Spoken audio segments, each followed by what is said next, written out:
आज दुपारी आम्ही श्री प्रसाद पुराणिक यांच्यावर झालेल्या हमल्याच्या बाबतीत पोलीस प्रशासनाने केलेल्या कारवाईच्या संदर्भात चर्चा करण्यासाठी DYSP साहेबांकडे गेलो होतो. मी आणि माझे सहकारी आम्ही त्या ठिकाणी उपस्थित होतो.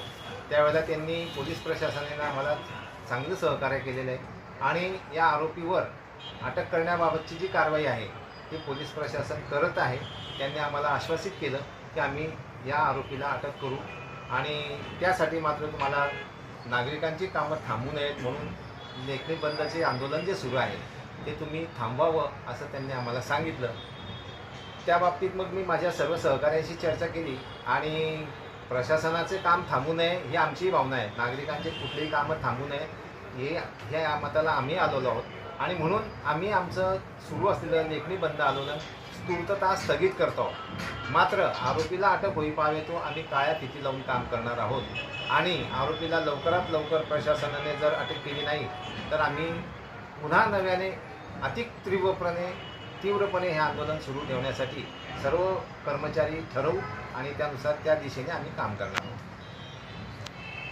आम्ही ज्यावेळी DYSP साहेबांना भेटलो, गावित साहेबांना भेटलो, त्यावेळेला त्यांनी आम्हाला या आरोपीला अटक करण्यासंदर्भात केलेल्या कारवाईची जी माहिती दिली त्या माहितीच्या अनुषंगाने आमचे माजी नगरसेविका सुरेखाताई तायडे यांचे पती श्री नितीन तायडे यांनी ज्या दिवशी ही घटना घडली त्याच दिवशी मला भ्रमणध्वनीवर फोन केला होता आणि सांगितलं होतं की मी त्या कुलकर्णी नामक व्यक्तीला तुमच्याकडे आणतो, ते पुराणिक साहेबांची माफी मागतील आणि या प्रकरण इथे थांबवा. परंतु मी त्यांना त्या असं सांगितलं की एखाद्या कर्मचाऱ्यावर ते हल्ला करताय, तुम्ही कर्मचाऱ्याची बाजू घेतली पाहिजे, तुम्ही आरोपीची बाजू घेतात ही बाब योग्य नाही आणि आम्ही गुन्हा दाखल केल्याशिवाय थांबणार नाही असं मी त्यांना त्यावेळी भ्रमणध्वनीवर सांगितलं होतं. त्याप्रमाणे आम्ही कारवाई केली, गुन्हा दाखल केला.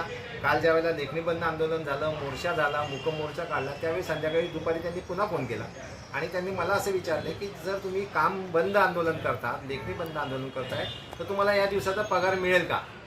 सर्व कर्मचारी जर काम करत नाहीत, लेखणी बंद करून बसून आहेत किंवा काही काम करत नाहीत तर तुम्हाला या दिवसाचा पगार मिळेल का? मी म्हटलं तो अधिकार आयुक्तांना आहे, या बाबतीत जे काही ठरवायचं आहे ते आमचे आयुक्त महोदय ठरवतील, पगार द्यायचा किंवा नाही द्यायचा ही प्रशासनाची बाब आहे आणि त्याबाबत आयुक्त महोदय निर्णय घेतील असं मी त्यांना भ्रमणध्वनीवर सांगितलं. यावरून असं सिद्ध होतं की श्री तायडे जे आहेत हे कर्मचाऱ्याला मारहाण झाली याबाबत त्यांना कुठलाही खेद दिसून आलेला नाही, उलट ते आरोपीची बाजू घेत आहेत असं आम्हाला शक्यताने आमची खात्री आहे की ते आरोपीची मदत करत आहे. या बाबतीत मी गावित साहेबांनी त्या बाबतीत कल्पना दिलेली आहे, त्यांनी त्या बाबतीची दखल घेतली आहे आणि ते योग्य तो तपास करतील.